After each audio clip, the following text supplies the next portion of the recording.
तमिलनाडु के खेल मंत्री और मुख्यमंत्री एम.के. स्टालिन के बेटे उदयनिधि स्टालिन ने सनातन धर्म को लेकर विवादित बयान दिया है। उन्होंने कहा कि सनातन धर्म मच्छर से फैलने वाले डेंगू और मलेरिया रोग की तरह है और इसे खत्म करना होगा। इस पर कई संतों और संगठनों ने कड़ी आपत्ति जताई है। हिंदू महासभा के स्वामी चक्रपाणी ने कहा कि सनातन धर्म कोई बताशा नहीं है कि मुंह में डाला और गल जाएगा। देखिए उन्होंने क्या कहा। देखिए, स्टालिन के मंत्री को ये बात समझना चाहिए कि हिंदू सनातन कोई टॉफी या लेमचूस नहीं है कि मुंह में डाला, बतासा नहीं है, मुंह में डाला और गल गया। सनातन धर्म सदियों से था, है और रहेगा सृष्टि के शुरुआत से। यूनान, मिस्र, रोमा सब मिट गए जहां से, कुछ बात है कि हस्ती मिटती नहीं हमारी। तो कितने मान्यताएं आई और सब हिंदू सनातन में अपने आप को आत्मसात सबको कर लिया हिंदू सनातन धर्म।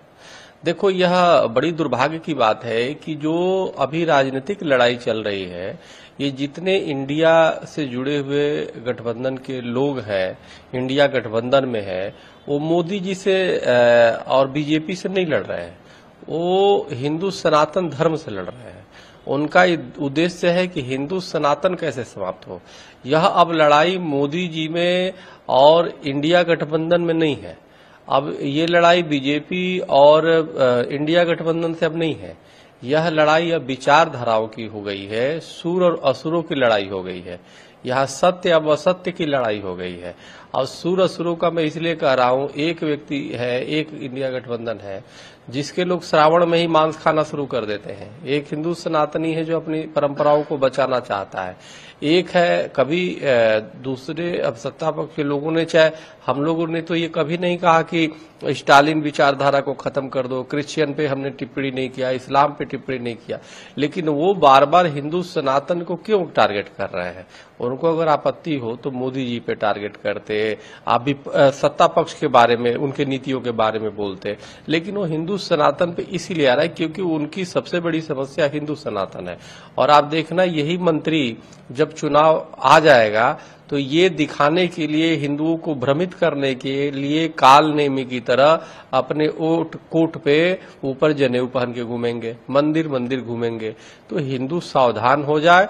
स्टालिन या उनके मंत्री या लालू प्रसाद यादव जी या स्वामी प्रसाद मौर्य या अखिलेश यादव जी या राहुल गांधी जी जिस हिंदू के द्वार पे वोट मांगने जाए, वो हिंदू कहे कि पहले गोमूत्र पियो, फिर तुम पे विश्वास करेंगे और संकल्प लो कि गौ को राष्ट्रीय प्राणी घोषित कर दोगे, क्योंकि हिंदू सनातन की प्राण है गौ माता।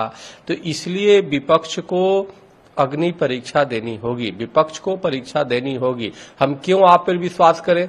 हो सकता है सत्ता में आने के बाद, अभी देखो बिहार में नीतीश सरकार ने हिंदुओं के त्योहारों पे छुट्टी खत्म कर दिया। आप देखो स्वामी प्रसाद मौर्य कैसे आए दिन हिंदू सनातन पे टिप्पणी करते हैं। आप देखो बंगाल में क्या स्थिति है हिंदुओं की, रोज मारे जा रहे हैं। आप देखो दिल्ली में इमामों को वेतन मिलता है, पुजारियों को कोई पूछने वाला नहीं है। तो हम क्यों नहीं माने कि विपक्ष, अगर इंडिया गठबंधन की सरकार आती है तो अब अभी जब हिंदू सनातन पे इस तरह से तीखी टिप्पणी कर रहे हैं और अपमानजनक टिप्पणी कर रहे हैं, तो जब बनने के बाद तो हिंदू सनातन के खिलाफ जो है पूरी तरह एजेंडा लाएंगे।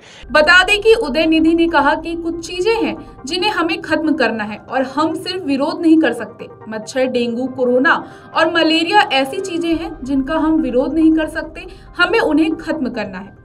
सनातन भी ऐसा ही है। सनातन का विरोध नहीं बल्कि उन्मूलन करना हमारा पहला काम है। इस पर कई संतों और संगठनों ने कड़ी आपत्ति जताई है। हिंदू महासभा के स्वामी चक्रपाणी ने कहा कि सनातन धर्म कोई बताशा नहीं है कि मुंह में डाला और गल जाएगा। Video desk अमरउजाला.com। अमर उजाला अब आपके टीवी पर भी। अपने स्मार्ट टीवी पर YouTube पर सर्च करें अमर उजाला, चैनल सब्सक्राइब करें और देखें ताजा खबरें, वो भी HD क्वालिटी में। और हाँ, बेल आइकन दबाना ना भूलें ताकि हर खबर हो आपके घर। अमर उजाला, निष्पक्ष, निर्भीक, निरंतर।